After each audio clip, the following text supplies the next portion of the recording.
Good day and welcome back to Elementary 72 Gaming. Now, I'm getting back into Wild Rift once more, and I'm going to be explaining how you get into the heavy kills. Now, getting into heavy killing is quite a difficult thing to do, and I can't show it to you in a PvE video or a PvP video because things go awry in a lot of the games and people don't play in the right roles, and it will change everything for the entire gameplay. Now, here are a few key factors for you to remember when winning the games. You need to try and keep the enemy's kills on you as low as possible. This figure is way too high. At 26, all of us did a very bad job in keeping our KDs low. Now, the amount of kills that we get really do show how well we have played. And if you look at mine, I'm at 5.5. If you look at the one above me, she's at 5.3.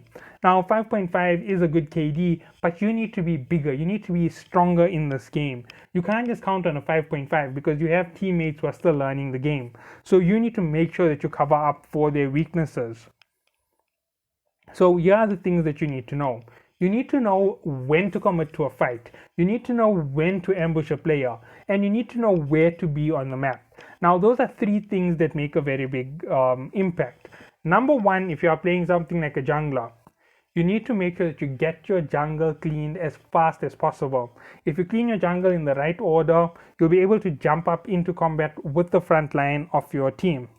Now, if you look at my last few KDs, they look fantastic, except for the one where I had 032, which is a very bad KD, but we still had a victory because I kept my death rate very low. But looking at the others, 3, 4, 1, another 3, no, there was 2. Then there was a perfect match for me, 13-0. Now, looking at all of these are the things that I have learned that managed to get me up to getting my first 2 MVPs. When I play in the game, I go into the jungle, I farm up, and I wait for the enemies to move. Now, when enemies are moving, you never ever try to commit at the wrong time. If you see an enemy has more than half health, you never chase them into their turret because it's going to take you some time to kill them, and the turret does massive damage to you. When you are under level 10, never ever commit to a fight in a turret because the turret will do massive damage to you. So only once you have passed rank 10 on your character in the game should you try and commit to those heavy fights, because you're going to take one hit inside and you're going to have to get out. You have to have the right skills, the right ultimate, everything ready for you to get in and out. Moving forward with this here is the whole idea of push and retreat. Now, you only push when you have the opening to take out the enemy. And when you have enemies who can stun lock you and hold you in place, you don't drift very far up. You drift up maybe about 3 or 4 paces away from your turret because you want to pull them into your turret at the worst, and you want to be able to jump back to base if the need arises. So those are all the things that you need to remember. As you can see, I do have defeats, and that is even against AI. That's because of bad team play, wrong allocations, mistakes made by myself, mistakes made by other players. It works all over the place. So here's how it goes. The turrets are important for you to defend, but they're also important for you to gain kills. So this is how you use your turrets. When you engage an enemy, you engage a little bit, you pull back, engage, pull back, engage, pull back. This is in your first 5 levels. You don't commit as in force into the turret, try to get the kill. You engage. Once they start running back, you pull back to your turret, you wait, you heal up a little bit, go into their allies, the minions, attack them a little bit again, pull back into your turret until you have like level 5. Once you have level 5, you push on the enemy a little bit, you pull back when you're about 3 paces away from the turret, and that will allow you to get back to your turret in time. Remember, you can always be ambushed by a jungler, and this is what a jungler is waiting for. A jungler is waiting for you to overcommit and pass that halfway line, because when he comes in from behind you on the halfway, he can simply snipe into you 2 times or 3 times, and that is the end of it for you. They generally have a quick dash attack, and that does massive damage to you once it catches you on the second hit. Plus they have smite, which can do massive damage.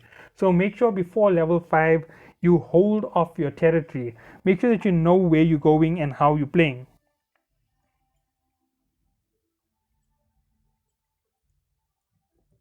Now let me just open the stats.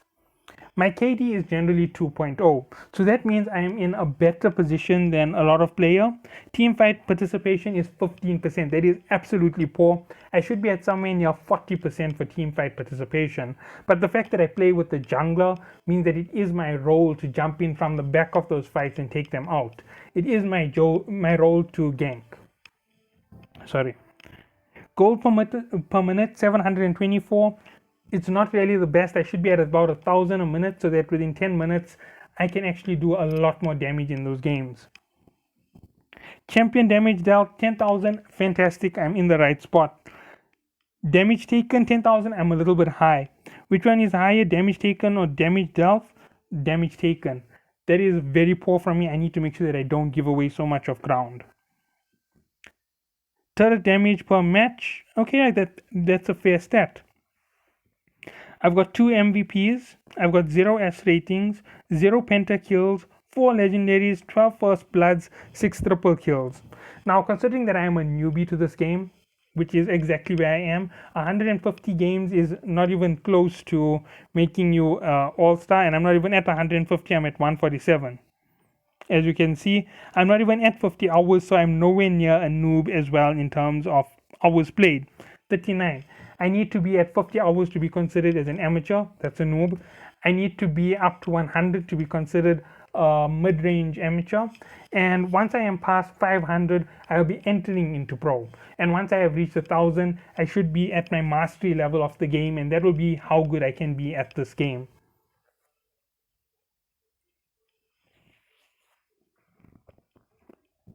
So a few other things to note when it comes to how I play, where I'm making my mistakes. When the enemy pushes against me, I have this irritating habit of committing to the fight. Now, when an ally is calling for help, I generally try to gank from the back as fast as possible. And it's also another key flaw in a lot of players. You try to pull the gank no matter what the person is doing. Sometimes a person is just running to tell you to get off that lane. That's why they're screaming retreat, retreat. And when you are in a team of 2, you count retreat to tell the person who's in front of you to come back a little bit. The whole idea is you don't want to overcommit to the fight, and you don't want to run the risk of having a jungler plus a stun hit you, because then they can get double kills or pentakills, and that's where you make your mistakes. So you push up into their formations, you make sure that you catch them when they have taken damage. Now you're going to get times when you start losing turrets very quickly. That's because with this entire thing of not giving away too many kills, you've allowed them to gain too much of room. And you don't want to give away your main turrets at the back, because that allows them to get super minions. And you don't want super minions in your territory, because that ruins the fight. So all of this is part of your team play. You need to know where you are when you are playing. Now, on your game, when you are playing, you will notice that the map is in that the top left-hand corner, sorry. Now, when you look at that map, the first thing you need to always remember is push on the map when you see the opportunity. Next to the map, you see the number of dead enemies. You count your enemies at all times. You need to make sure that you know where all 5 are. If 1 is in the jungle, you know he's in the jungle. Be careful about the areas entering and exiting the jungle. If 4 are showing on the map, remember you're looking for that last one. If he shows dead, you make a push on the lane without any enemies. You clean up, you try and push, break down, make sure that the other teams are engaging. If the kills keep going your way, break through 1 or 2 turrets, pull back a little bit, break, pull back. You may lose yourself, but you have made enough ground to count for that loss. And as well, with this entire strategy, you only start pushing once you have reached 10 kills. So once you have gotten your team up to 10 kills against the enemy, and you start seeing the kills start piling, remember you have about 20 seconds to make your next push into the enemy territory. So that's what you want. You want to be able to push 10, 20 seconds in, break 2 turrets, get back. You want to be able to deploy your Rift Herald at those periods as well, when the enemy is low, when they have 2 or 3 champions on the map, because you want them to split up so that they're more weak, so that you can take out the champions a lot faster. You can use the Rift Herald as a big distraction to take on the turrets while you take on the enemies. And this will give you a further advantage. If you use those plays correctly, you can push up really fast into the game, and you can get through their inhibitor turrets, which is going to get you super minions to help you destroy the base. And when you reach that point, remember the neutral objective of Baron Nashor is very important. If you have broken all 3 inhibitor turrets on your enemy side, you still have 2 turrets remaining on one of your gateways and the other are just 2 inhibitors. Get your entire team to Baron Nashor, take out Baron Nashor, empower all your super minions, and make a push on one of the lanes, allowing the other lane to take on the buff from Baron Nashor and actually get into the enemy base. You want them to come out and face you in numbers while the other team pushes in and makes the damage. Remember, the super minions are really tough with the Baron Nashor buff, plus you are buffed up in damage as well. So you push in with the buffs, you get the fire buff, you get the resistance buff, and you hit as hard as possible, take down the enemies, and that is how you're going to get your wins. That is how you consistently do it. It works in PvE, it will work in PvP.